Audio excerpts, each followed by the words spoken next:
Habari wana MJR Africa, siku ya leo nimekuja kuwaeleza jinsi gani unaweza kujifunza vitu mbalimbali au kujifunza vitu vingi kuhusu biashara ya kuagiza mizigo kutoka China kuja Tanzania kupitia website yetu. Licha ya website yetu kuwa na option ya kuagiza mizigo kutoka China kuja Tanzania, kuwa na option ya kuagiza mizigo kutoka China kuja Tanzania, ila pia unaweza kaingia kwenye website yetu na ukajifunza vitu vingi sana.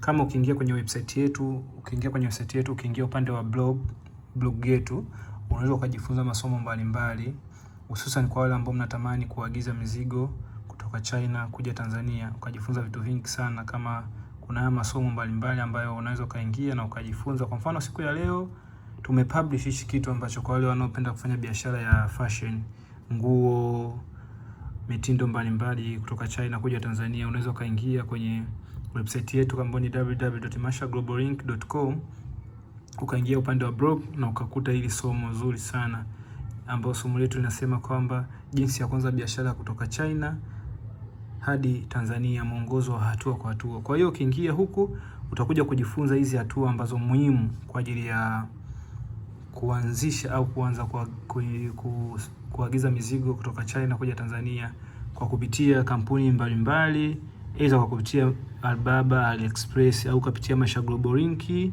ukapitia Alibaba au 1688 au AliExpress au mashaglobalink.com, na ukaagiza mizigo yako na ukaanza biashara yako ya fashion kutoka China kuja Tanzania. Tunawakaribisha sana kutembelea website yetu ili uweze kujifunza vitu vingi zaidi. Asanteni, adios muchachos, peace.